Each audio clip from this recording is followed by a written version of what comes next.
Welcome to The Bittersweet Life, a show about living abroad and moving home.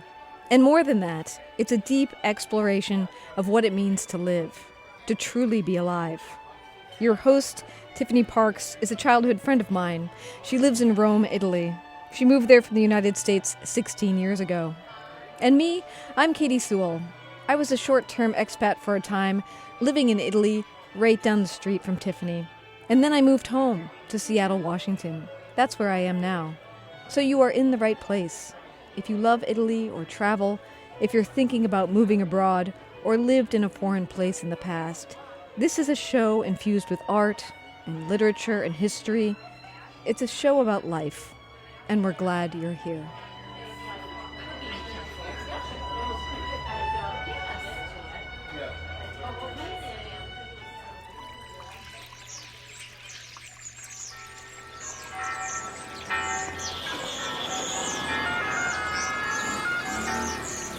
Welcome to Rome. This is The Bittersweet Life with Katie Sewell and Tiffany Parks. Hello, this is The Bittersweet Life. I'm Katie Sewell. I'm Tiffany Parks. And Tiffany, after a month, a little less, away from Rome, is back in Rome. I'm still in Seattle. But you've been away as well. I've been away as well. Hopping around here and there. But before we jump into this episode, Katie, happy season 9. Oh, yes. Is that what it is? This is the first episode of season 9. And if you've been listening all summer, you may know that we took about a little over a month off, played some of our favorite past episodes that we have never re-aired, digging in some cases way back to seasons 1 and 2 and kind of rediscovering some, I think, pretty fun episodes. So I really hope that you guys enjoyed those, especially those of you who maybe hadn't heard them before because you're recent listeners to the show. Yes, and encouragement to go back to the beginning. There's so many good things back there. But one thing that is interesting, Tiffany, if Tiffany sounds a little different, she's sitting in a different room than normal right now because as part of her trip, her son spilled something across her laptop. Water, yes. Yes, just water, but it was enough to apparently cause major damage that I am not willing to pay to repair. Right. So until I get a new laptop, I am on my desktop in my study, which is a little bit echoey, and I apologize for that. I would put a blanket over me, but it's still quite hot here, so I don't want to do that. Still hot, and it's almost 10 p.m. At what point, you know, is it all just a pain in the butt? I mean, this is part of the challenge of us being a cross-continental show, is that when we tape, it's often late evening for Tiffany, and tonight it's even later evening. Yes, because my child would not sleep. Let's just blame all of the show's problems on Aurelio tonight. Right. Yeah, so if anything sounds terrible, it's all Aurelio's fault. So Tiffany is back in Rome. I'm back in Seattle after some less exciting travel than her. But today we're going to actually be talking about international travel in the time of COVID. Yeah. From Rome specifically to the United States, but I'm sure some of these things apply in other parts of the world. How was it? Where should we even begin? I will say it is not for the faint of heart. Right. And I mean, there are so many different situations out there. And there are going to be people who just breeze through it for sure. People who are maybe hard-tested travelers, people who've been, who've done a lot of crazy travel, they might not be fazed by it. People who are not frequent international travelers might be thrown for a loop. People who have families like, us little kids. It's not as simple as you would hope. And I mean, I don't think international travel is ever that simple unless you're going direct. I've never been lucky enough to live in a city in the United States or to want to go back to a city in the United States frequently, like where family is, that has direct flights to Rome. Now, there is one exception to that. That is LA, right, where my sister lives and her family. We often go to LA. But even when you have that direct flight, that's a long flight. It's long. So let's set up the circumstances for people who are brand new. You were traveling with your son, who is how old? He just turned 6. And your husband, who is an Italian citizen. I thought you were going to ask his age. Who is how old? He's 41. And he's an Italian citizen, and you are also an Italian citizen, but a dual citizen to the U.S. because you Right. were born here and you grew up in the United States. My son is also a dual citizen. Yes. Flying from Rome to where? From Rome to Salt Lake City via JFK. God help me. JFK is a nightmare to make connections in on the best of times. It was much worse. I've always had problems with JFK. Like every time I go there, where am I supposed to be? I don't know. I don't understand. It's not the first time that I've gone through there and I've gotten totally turned around and had a mini panic attack. Avoid JFK like the plague if you can. So when you say that international travel right now in the time of COVID is a bit of a nightmare, where does that begin for you? Well, I think it begins where it's going to begin for anyone, which is you have to have a lot of more paperwork. To go to the United States, you have to have a negative COVID test. Everyone, American citizens, non-American citizens, vaccinated people, non-vaccinated people, anyone over the age of 2 has to have a negative COVID test taken in the past, I believe, 48 hours just to get into the US. So that is an American rule. It doesn't matter where you're coming from, you have to have that. So, luckily my husband and I are both vaccinated. My vaccination effectivity, I don't know if that's a word, my immunity, whatever, it happened. They say it takes 2 weeks after a second shot. It kicked in literally the day before our trip. So I was very lucky with the timing. But, so we had to show our green passes. We had to have the negative COVID test for all 3 of us. And then, just the stress of okay, I've got to get the test and it has to be within 48 hours, but I have to I have to know that I can get the results back before we take off. And so, just stuff like that. It's just a little bit more stressful when it comes to this testing, and everything changes constantly. So it's one month it's this, the next month it's that. There was this thing called COVID tested flights that a few different airlines were offering, including Delta and Alitalia. It was you could go, you had to take a test before, and then you had to take a test on arrival. And if you did that, you didn't have to quarantine. So that's what we were originally going to do. And then because the quarantine requirements were lifted, that flight didn't exist anymore, but we didn't know if they were going to put them back on, because in the meantime, the Delta variant happens and we're like, oh my gosh, are they going to do it? There was this huge question mark hanging over our entire trip planning process. And we realized sort of after we arrived that we hadn't done any real planning for the trip. We had a basic idea. We knew we were going to go to Yellowstone Park. I bought the guidebook. We had not even flipped through it. We had no clue, because we were so concerned with, are we actually going to be able to get in the country? And for me personally, and I don't know if this would be the case for anyone traveling right now, but for us in our particular situation, which was my husband's not an American citizen, my husband also had to be back to work within 48 hours of returning to Rome, or it would have been a bit of a catastrophe. So quarantining wasn't an option for him.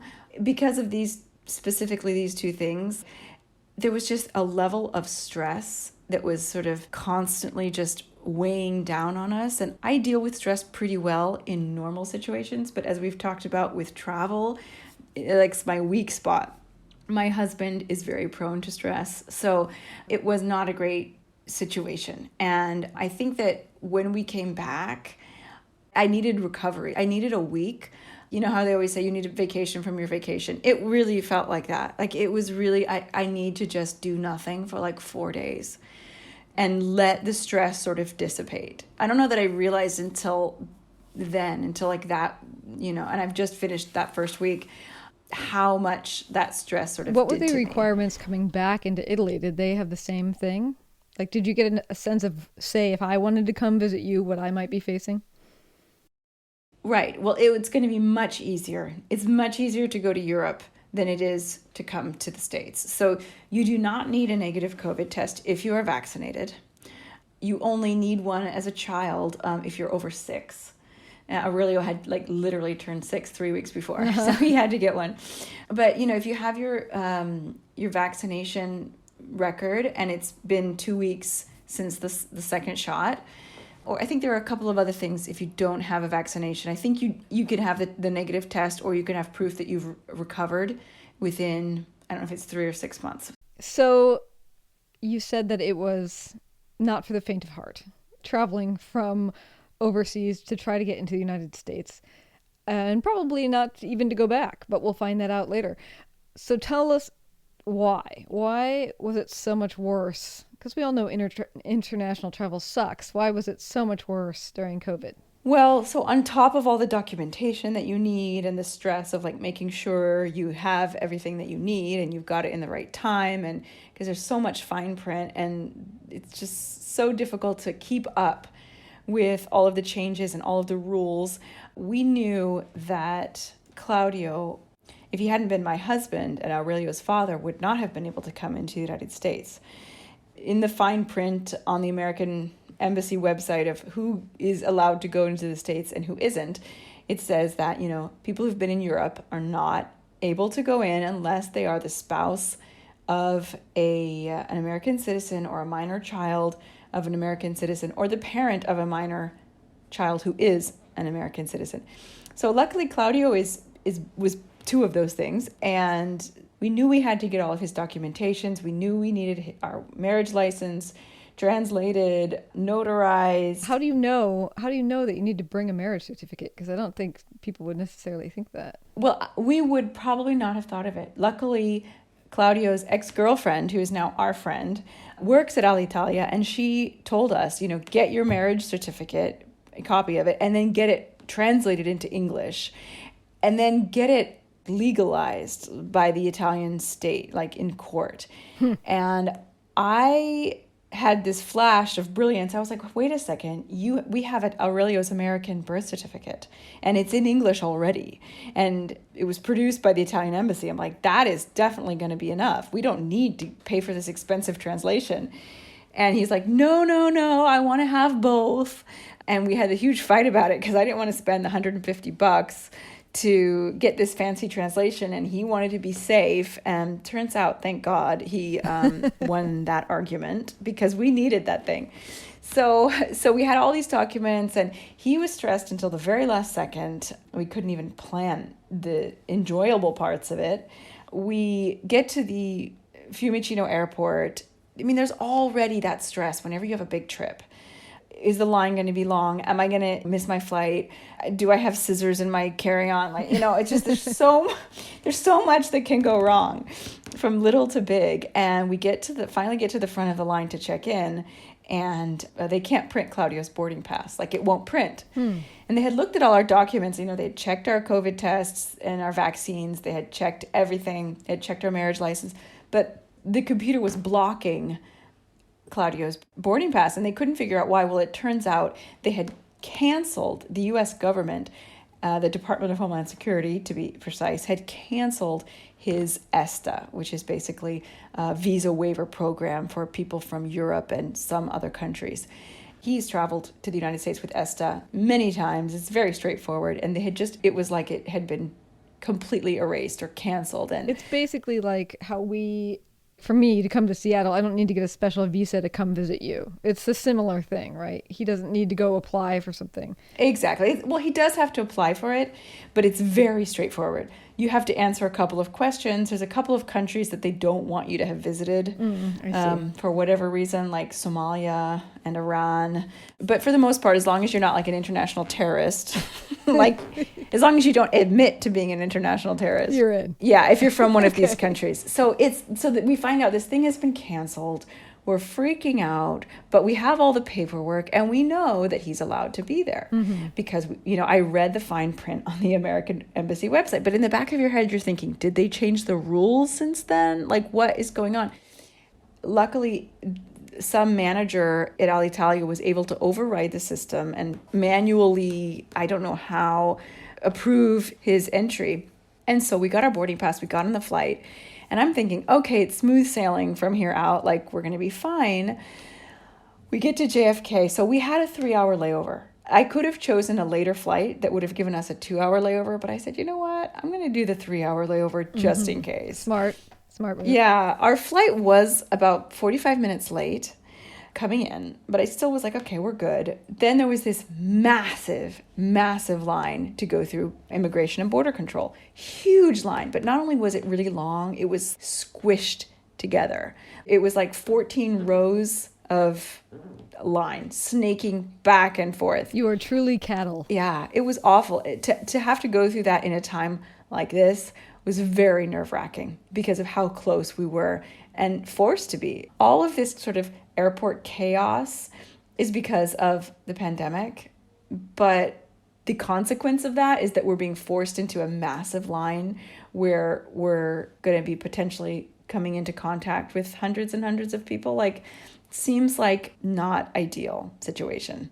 Anyway, we finally get up to immigration, and basically because of this whole situation with the ESTA being canceled and Claudio being a European and not an American citizen, it just took a very, very long time for us. Once we'd waited in the line, which took 45 minutes itself, we were another 45 minutes of waiting to have our individual documents checked.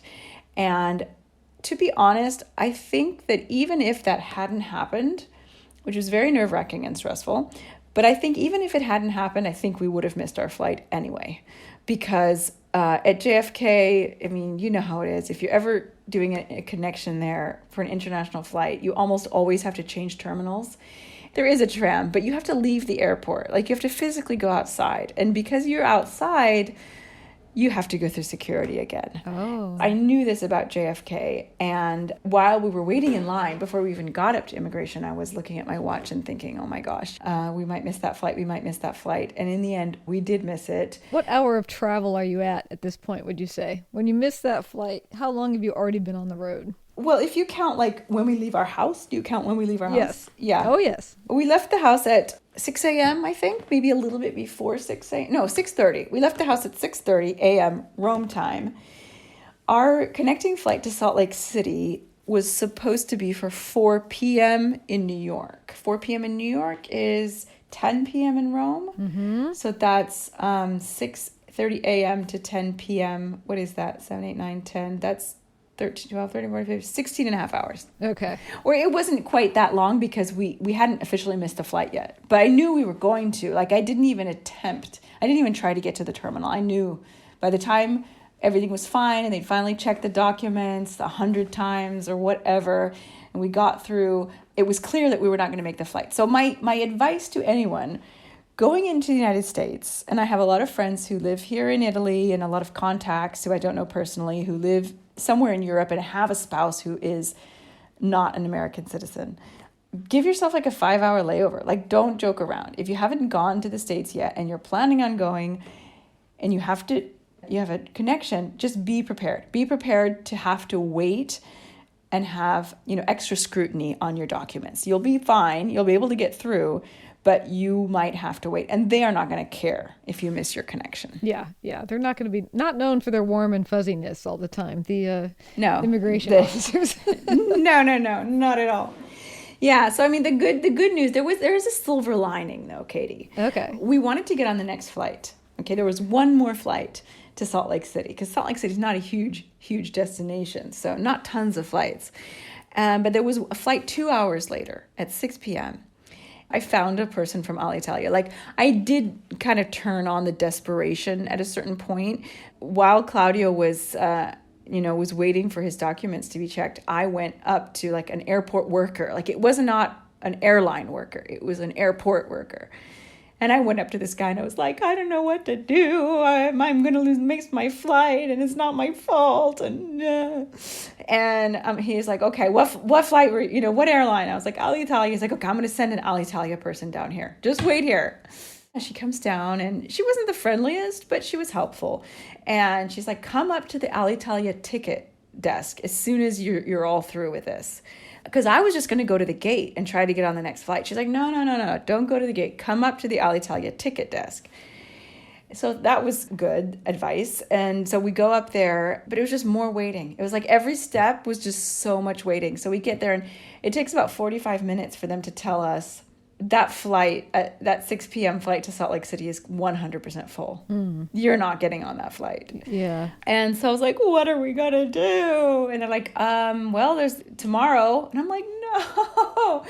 And I'm thinking we're on our own. We're going to have to like find a hotel. And, I'm texting with my mom in the meantime. And she's like, make sure they put you up in a hotel and they pay for your dinner and da, da, da. And I was like, really? And she's like, yes, absolutely 100%. And they did. So they put us up in a pretty decent hotel, to be honest. They paid for a generous dinner at the hotel and a pretty generous breakfast as well. The problem was our flight was not until 4 p.m. the following day. So it wasn't even like we were on, the 9 a.m. first flight out. This was very upsetting to me at first. But in the end, it all worked out because, first of all, we got to go sleep. We were so tired. I had a raging headache for the entire flight. I can't tell you why. It was a kind of headache. It wasn't a migraine, but it was the kind of headache where like you feel like you're going to collapse. And that's sort of how I felt during this whole ordeal of waiting. So we finally find out, okay, we don't get the flight. All right, we're going to go tomorrow. Then I have to go to the voucher office and they have to make a voucher for this hotel. And that's another half an hour wait.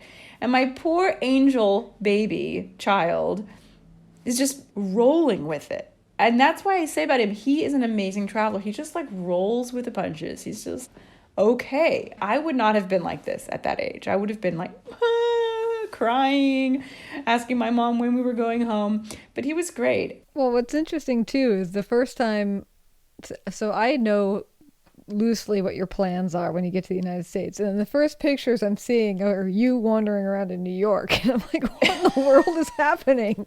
Yeah. Like, I didn't know you were going to New York. Yeah. The funny thing is I texted you while this was happening. I was so pissed off at that point. But I realized later, and I was like, why isn't she seeing my messages? I had texted your Italian number from like 5 years ago, 7 years ago. So yeah, I mean, it took so long to get through all of those steps from immigration to reticketing to the vouchers that when we were waiting for the little airport shuttle bus that takes you to the airport hotel, we were sitting there. We were so tired. Like, I honestly don't know if I've ever been that tired. I really don't think I have. I think it was like the maximum tired I've ever been in my life. And I looked at my watch and I said to Claudio, do you realize that if we'd gotten on that second flight, the one that was full, we would just be taking off right now and we would have 5-hour flight ahead of us. And we were both like, thank God. Like, thank God we didn't get on that flight. Because I think we probably would have all gotten sick, just sick from exhaustion. So it was a blessing in disguise that we got to go to a nice, comfortable hotel, have a big meal, go to sleep. We all fell asleep at 8 p.m. We woke up extremely early, but it was okay. We just hung out. And I was like, okay, what are we going to do till 4 p.m. though? Or until 2 p.m. when we need to be at the airport? Like, what are we going to do? Just sit around this airport hotel? And my mom was like, get a cab and go into the city. I'm going to pay for it. That's great. And I was like, ding, ding, ding, ding, ding. And Claudia's like, you know where we've never been? We've never been to Brooklyn. Because we've been to New York together like 3 or 4 times, but we've never been to Brooklyn. And so I was looking at the map. I was like, it's closer than Manhattan. In the end, it's really not very much closer. But, whatever. We took a cab and we spent the morning at Domino Park in Williamsburg. We loved it. Aurelio adored it. There's a huge, really cool play area for kids. Beautiful views. We went out for coffee. It was great. It was a really, really lovely morning. And the weather was gorgeous. And where we were supposed to be in Park City, Utah, was torrential downpour that day. Oh. We did go through a serious amount of stress that was, frankly, not necessary. But we got a little bit of extra rest and we had a really fun morning. So it really ended up being, like I said, a blessing in disguise. We have to wrap it up fairly soon. Long story. I know. I want to hear what your impressions of the United States were after being away for so long, but maybe we'll do that next week. Yeah. Is there an easy way to tell us what it was like to travel to Europe from the U.S.? Is it a breeze? No. It's not a breeze. I wish I could tell you it's a breeze. It's definitely not as bad. So everybody just stay home. Just stay home, honestly. Just stay home. When we were travel domestically. When we were at the airport waiting for the hotel voucher, like the very last step before getting to the hotel, I said to Claudia, I was like, I don't want to travel anymore. Period. I'm done. I mean, I don't feel like that now. But I was like, really, like, I don't want to make such long trips. I'll go to London. I'll go to Paris. I don't want to go this far anymore. It's too much. It's too exhausting. And I also had this thought during that day, during that ordeal. I thought traveling, especially flying internationally, is a lot like parenthood. It's incredibly degrading. like it's wonderful. It's wonderful. You have these amazing experiences that nothing else in the world can compare to. Traveling internationally as well as parenthood, both. Mm-hmm. But they are both so degrading and so not humiliating, mortifying. Mm. You find yourselves, and I'm talking about motherhood, by the way, not parenthood, motherhood. You find yourself in these situations where you're like, I cannot believe how people are treating me right now. For example, when you're giving birth at the hospital, it's like, my God, like what a mortifying experience that is. And it's so similar to traveling. You're just like, everybody treats you like garbage when you are an airplane traveler, right? I mean, maybe if you're like a VIP first class, no, but like you are just at TSA, they're treating you like garbage. They're yelling at you. You're in the wrong place. Who told you to go there? Why move back here? Throw your water away. You can't have that. Take your shoes off. You know what I mean? It's like, God, they treat you like absolute garbage and you can't say a word. In the airplane itself, I'm old enough to remember when the flight attendants treated you with respect. No more. Those days are gone. They treat you like absolute pieces, just like you are just the worst thing in the world. And I mean, I'm nice to these people, so I don't even know how rude people get treated. Maybe rude people get treated better. But, just don't stand up yet. This fasten seatbelt sign is on. I get it. They're probably so frustrated too.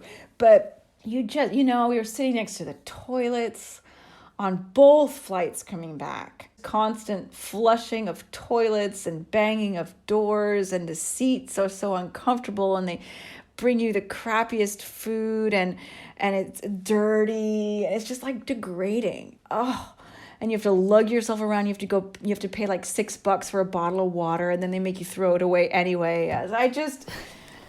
So that was the thought that I had. Yeah. Flying internationally is like motherhood. Wonderful, exciting, also degrading and humiliating. But just to briefly wrap it up, flying to Europe as a foreigner, as a non-European, is definitely way easier than going to the United States as a non-American. Like, don't even attempt that unless you're married to someone. Clearly you can't go unless you're married to someone. But also, like, if I hadn't had my mom and, my sister and her kids that I hadn't seen in so long, we would never have gone. Never. I wouldn't recommend anyone go to the United States for a pleasure trip unless you have family that you're desperate to see. Coming to Europe, you can go as a tourist. I don't know that I recommend it. I really don't. Like, not right now. It's just a lot of hassle. You have to have your vaccination record. You have to have all the paperwork, If you're with a child who's not vaccinated, they need a test. And you have to have a locator form, which, I don't know, is just this thing you fill out saying, like, where you're going to be. So if they need to find you, they can find you. I think that you always have to do that, though. No, it's something different. It's something much more intense. You have to even put what seat you're sitting in and stuff on the airplane. So if you were sitting next to someone who then reported that they got it, they contact you. Right. Okay. Anyway, it's complicated stuff. But the real problem, like if you're in New York City and you want to go to Rome or to Paris, go for it. It's probably not going to be that big of a deal. But if you have to connect like we did, and we were coming from LA, and usually there's a direct flight from LA to Rome, and it's long, but it's direct. But that flight was not running. So we had to connect at my favorite of all airports in the world, JFK. When we got to the airport, they told us, you are going to have to, your bags are checked all the way through, thank the Lord. But you're going to have to get a new boarding pass for your second flight. So from our flight from LA to JFK. I go to the gate, and I'm trying to get better seats for us because we're at the dead last row of the airplane. And I knew we have this relatively short connection, 2 hours. Usually that would be long, but in this case, and I'm like, we're not going to get out of the plane in time. We got to get our seats moved up.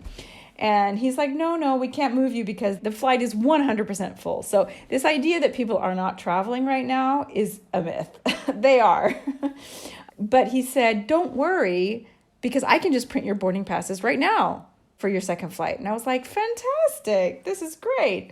So I'm thinking everything's fine. I get on the airplane and I say to the flight attendant, listen, I have a connecting flight at JFK to Rome.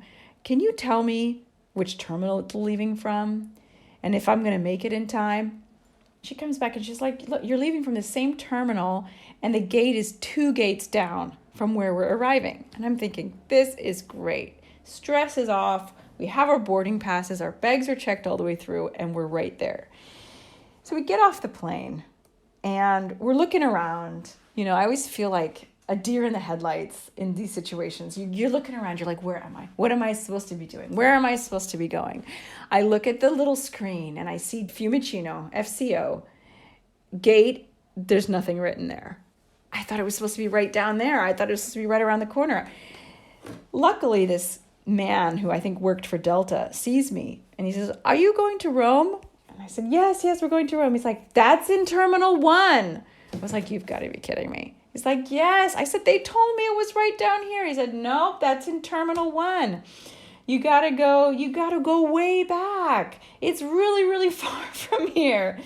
And he's like, wait a second. And there's a woman who's like driving the little cart. Mm-hmm. And he's like, can you take these people like as far as you can get them to Terminal 1?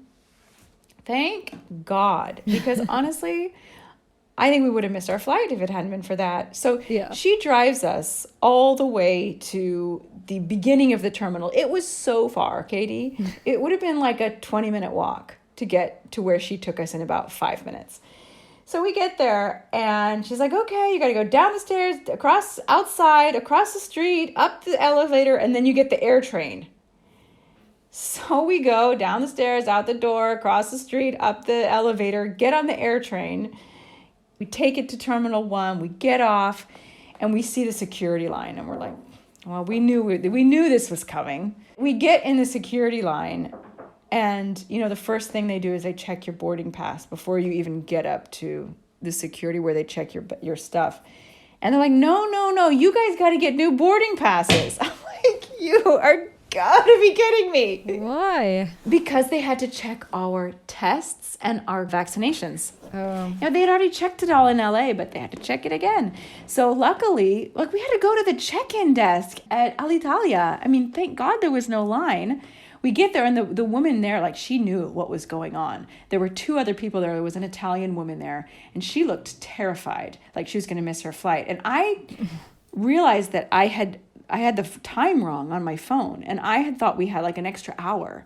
And I looked at my phone, I'm like, oh my God, our flight's leaving in a half an hour. So she quickly does it. She checks our vaccination records. She checks Aurelio's test, gives us our boarding passes. We go through security. Thank God the line wasn't too bad.